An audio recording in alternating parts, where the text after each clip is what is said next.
J'ai pour habitude de parler des équipes, de vous montrer à quel point elles sont exceptionnelles, les parcours qu'ils ont fait, les joueurs ils sont exceptionnels. Mais aujourd'hui on va vous parler d'une équipe qui est en difficulté.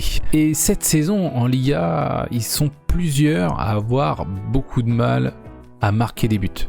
Aujourd'hui on est rendu actuellement en Liga, donc à la mi-saison, il y a 8 équipes qui ont moins d'un but marqué par match de moyenne. Et l'une de ces équipes, c'est une équipe qui est malade depuis quelques saisons, qui est un ancien grand club espagnol, c'est Valence. Et il y a à peine un an, Carlos Corberán a intégré justement en tant qu'entraîneur cette équipe de Valence dans l'objectif de relever cette équipe, ce qu'il a réussi à faire miraculeusement la saison dernière en évitant la relégation du club. Mais depuis le début de la saison, l'équipe n'a marqué que 16 buts en 17 matchs. Ils n'ont remporté qu'un seul de leurs 12 derniers matchs et dans toutes les statistiques offensives, ils sont toujours dans le tiers le plus bas. Et encore une fois, Valence est de retour dans la lutte au maintien cette saison. Et en fait, dans cette vidéo, on va analyser qu'est-ce qui ne va pas à Valence avec le style de jeu Corberán. Bon, évidemment, si vous regardez un match de Valence, ce qui est pas forcément le cas étant donné qu'on ne regarde généralement pas Valence, mais quand on y prête un petit peu attention, on voit que Corberán cherche à attaquer sur les ailes à travers des triangles très identifiés de joueurs pour faire des combinaisons. Et Corberán a une manière très intéressante de trouver l'espace derrière la ligne adverse, la dernière ligne défensive, et notamment avec des rotations et des passes dans ces triangles. On voit que l'équipe de Valence cherche tout de suite à s'écarter et à écarter les lignes au maximum sur la largeur. Et Valence est une des équipes qui fait le plus de centres de Liga. La plupart du temps, Corberán cherche à pousser ses ailiers dans les demi-espaces intérieurs du terrain, tandis que les latéraux prennent la largeur du terrain.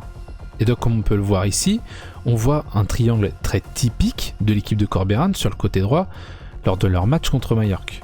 Et dans ce cas précis, donc on retrouve notre ailier droit, l'arrière droit et le milieu de terrain central droit qui forment un triangle et qui se sont emparés en fait de l'aile droite. On voit que les autres joueurs au contraire s'éloignent d'eux, ils isolent quasiment le triangle de leur côté et en fait ils empêchent d'avoir des défenseurs supplémentaires de venir en fait couvrir ces joueurs-là. Donc un petit peu à l'image du basket, en fait on a une isolation du côté pour ces trois joueurs-là. Et à partir de là, en fait les trois joueurs tournent dans le triangle et après avoir effectué leurs passes, leurs échanges, leurs 1-2, etc., souvent en avançant, dans la structure il y a toujours un joueur qui avance, qui va proposer un appel, un joueur qui va sécuriser l'espace derrière. Le joueur qui colle la ligne de touche, donc souvent plutôt l'arrière latéral, cherche à amener un défenseur pour créer de l'espace entre le latéral et le défenseur central du côté. Et pendant que le ballon est en jeu, pendant que le ballon est en train de circuler, en fait le troisième homme, il effectue une course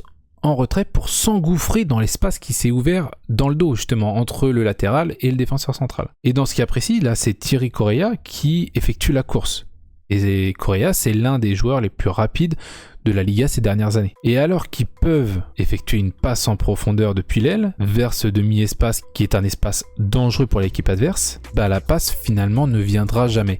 Et c'est là que commencent les difficultés de Valence. Parce que souvent les joueurs en fait voient la course à faire, mais ils ne prennent pas le risque de la faire en fait. Tout simplement, ils se créent des espaces, ils ont des couloirs qui sont ouverts, mais décident de ne tout simplement pas faire la face et de faire d'autres choix. Dans ce cas précis, Luis Roja a choisi de repiquer dans l'axe plutôt que de jouer la passe verticale vers Correia. Et du coup, la situation perd tout son rythme parce que les enchaînements de passes fait que tu es là pour continuer à avancer et pas avoir une conduite de balle. Et du coup, pour reconstruire une attaque cohérente, il faut restructurer le triangle, il faut refaire tout ce qui a été la préparation de base et c'est là que coince Valence. Au final, Valence a un des taux de centre les plus élevés, mais c'est souvent des centres en fait qui sont hors de position et qui sont très peu dangereux pour les défenseurs. Et il y a un autre problème qui s'accompagne à ça, c'est la faible présence de joueurs dans la surface de réparation. Seuls 2 joueurs sont réellement présents pour recevoir le ballon,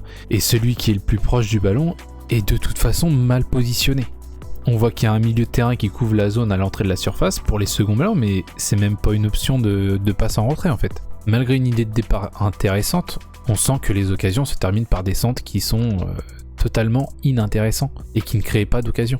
On voit également que Valence a du mal à se créer une structure. On sent bien que ce 4-2-3-1 ou ce 4-4-2 de Corberan ne tient pas vraiment sa structure quand il décide d'attaquer le but adverse. Alors en effet, ça rend Valence difficile à analyser, mais ça crée beaucoup de chaos dans la construction du jeu de Valence. Sur l'image qu'on voit, on peut voir donc la structure que Valence a en phase offensive. On a le capitaine José Gaya qui n'est pas visible sur la photo, il est près de la ligne de touche à gauche dans cette situation-là. Les 3 attaquants ils sont regroupés au centre de l'attaque, tandis que les 3 milieux de terrain, eux, sont alignés, décalés sur le côté gauche. Correa, lui, reste très excentré sur son côté droit, de sorte qu'au final, Corberan cherche à surcharger côté gauche et le centre et à isoler ses 2 latéraux à l'opposé. Mais Valence surestime ses adversaires pour isoler leur adversaire et joue souvent en fait des changements de direction en diagonale avec de longs ballons. Dans ce cas-ci, ça va vers le côté droit. Corberan privilégie aussi le jeu en largeur. On voit qu'il positionne ses 2 latéraux près de la ligne de touche afin d'étirer l'espace de jeu effectif et de les mettre en situation de 1 contre 1 sur les côtés. Les attaquants restent hauts sur le terrain, ils exercent une pression sur la ligne défensive, et tout ça crée beaucoup d'espace, notamment au milieu de terrain, et Corberan souhaite que ces milieux, en déplaçant ces espaces, attaquent les espaces libres, et créent ainsi du dynamisme. L'idée est bonne, et les milieux de terrain de Valence se retrouvent souvent en position défensive, mais les détails concernant qui et quand doit se déplacer dans quel espace, c'est là que ça coince. Dans la situation qu'on voit, 2 milieux de terrain ont reculé, créant un problème pour André Almeida avec le ballon, car il manque désormais d'options de passe. Malgré le fait qu'ils jouent encore une fois sur une aile, finalement ils sont contraints de tenter en fait ces changements de direction constants, mais ces passes sont tellement difficiles à jouer et à contrôler pour latéral, ce qui oblige en fait à chaque fois quand on fait un contrôle, on contrôle en reculant, et Valence va devoir reconstruire le jeu. Et en fait, ces problèmes, ça fait que Valence ne maîtrise pas suffisamment l'axe du terrain, et même s'ils veulent clairement jouer sur les ailes, il faut absolument parvenir à pénétrer dans le centre du terrain pour marquer des buts. Donc Valence exploite bien la largeur, mais ne sait pas du tout utiliser l'axe du terrain. Et pourtant, c'est la zone la plus importante pour se créer des occasions. Et quand on recule dans le terrain, on voit que Valence n'a pas qu'un problème de création offensive, il y a aussi un problème dans la construction des occasions. Alors évidemment, déjà, il y a un problème de placement et un problème de qualité technique à Valence. Dès qu'ils récupèrent le ballon, ils obtiennent instantanément l'opportunité de lancer une contre-attaque. Et une fois de plus, leur latéral effectue une course sur l'aile. Le milieu de terrain a l'opportunité de lui adresser une passe, d'aller de manière très dynamique vers le but adverse, de créer une occasion. Mais Valence n'aime pas prendre ces risques-là. Et le milieu de Valence va tout simplement décider de conserver le ballon, de reprendre une phase de possession. Et c'est une occasion manquée pour Valence de créer du danger chez l'adversaire. Un autre problème, c'est que Valence n'arrive pas à créer de déséquilibre chez les adversaires. Aujourd'hui, le football moderne, c'est un football de chiffres. Il faut essayer tout le temps de déséquilibrer l'adversaire.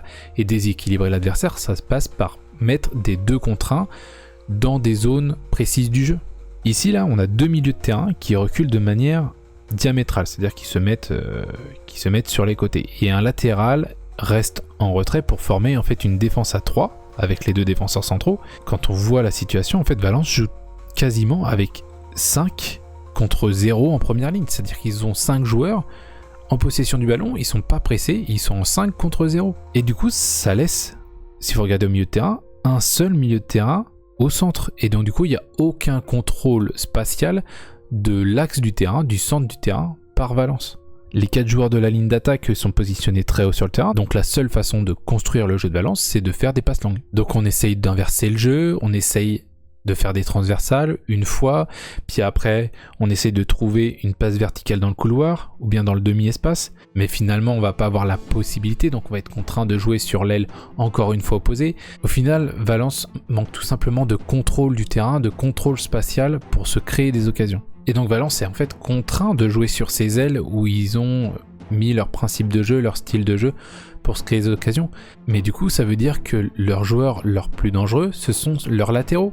Mais dans un grand club, d'avoir des joueurs offensifs qui sont les plus dangereux des latéraux, ça n'existe pas. Pour faire la conclusion sur Valence, on sent qu'il y a un style de jeu qui est identifié, un style de jeu qui a des idées intéressantes, mais on voit qu'avec leur jeu de position, Valence a des problèmes, qu'ils sont contraints de jouer sur les ailes et qu'ils ont un grand problème de gestion de l'espace. L'équipe de Valence préfère ne pas prendre de risques et pour le coup, elle se pénalise. Ce qui fait que beaucoup d'occasions qui pourraient être prometteuses, qui pourraient être dangereuses pour l'adversaire, n'ont pas lieu. Et au lieu de ça, on a des pauvres centres qui sont nombreux, mais qui sont totalement inoffensifs, étant donné qu'il n'y a pas de présence dans la surface de réparation. Le meilleur attaquant de Valence, c'est Hugo Duro, qui n'est pas énormément présent depuis le début de la saison. Et on sent avec cette équipe de Valence qu'il y a un potentiel offensif intéressant, mais on sent qu'il est très mal exploité par Corberan, donc peut-être ajuster certaines choses pour que Valence retrouve de la qualité et se sorte de la zone de relégation.